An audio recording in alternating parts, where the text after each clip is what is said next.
31 अगस्त के दिन बांग्लादेश के 5 स्टार होटल में एक अमेरिकी नागरिक का शव मिला, जिसने अब पूरी दुनिया में हड़कंप मचा दिया है। सोशल मीडिया पर कई लोगों ने कहा है कि बांग्लादेश में भारत और पीएम मोदी के खिलाफ एक खतरनाक षड्यंत्र चल रहा था।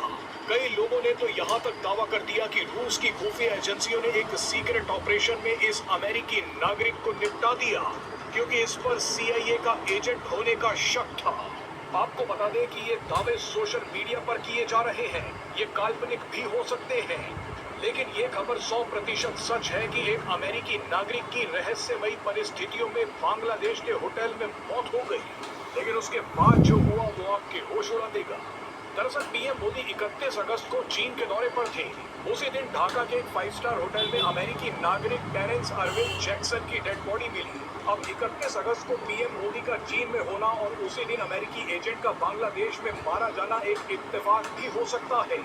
लेकिन उसके अगले ही दिन 1 सितंबर को जब रूस के राष्ट्रपति व्लादिमीर पुतिन सारे प्रोटोकॉल छोड़कर अपनी कार में पीएम मोदी को होटल लेने पहुंच गए, तो उस दिन की घटना को अब कई लोग बांग्लादेश की घटना से जोड़कर देख रहे हैं। इस खबर की सोशल मीडिया पर भयंकर चर्चा हो रही है।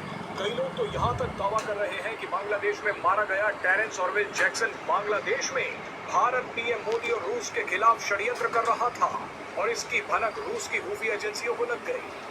मीडिया रिपोर्ट्स में दावा किया जा रहा है कि मृत अमेरिकी नागरिक यूएस स्पेशल फोर्सेस से जुड़ा हो सकता है, लेकिन जिस तरह से जैक्सन के शव को बिना पोस्टमार्टम या जांच के अमेरिकी दूतावास को सौंप दिया गया, उसने पूरे दक्षिण एशिया में हड़कंप मचा दिया।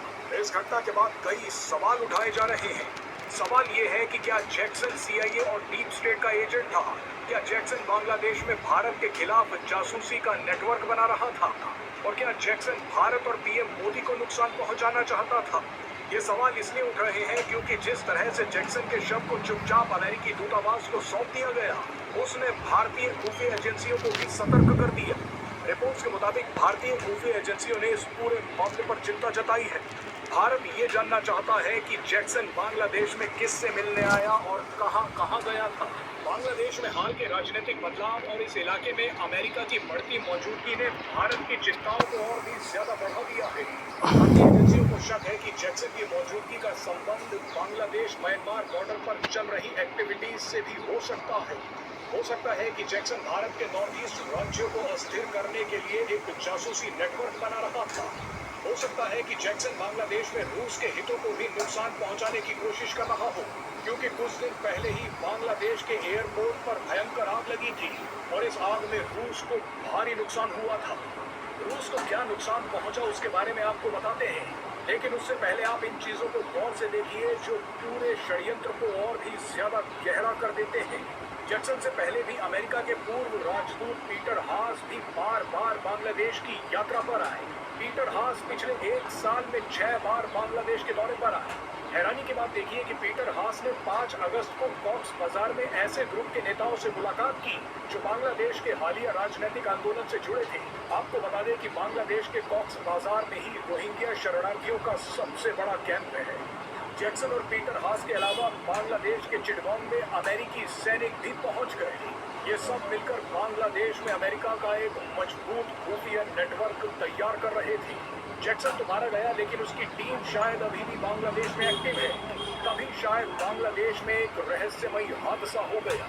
बांग्लादेश के इंटरनेशनल एयरपोर्ट में एक बड़ी आग लग गई, जिसमें रूस को काफी नुकसान पहुंचा। दरअसल रूस बांग्लादेश के ऊपपुर में एक न्यूक्लियर पावर प्लांट बना रहा है।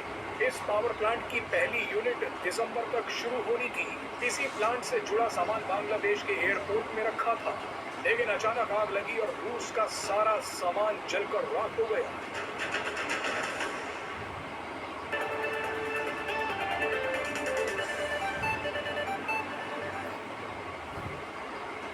Potential for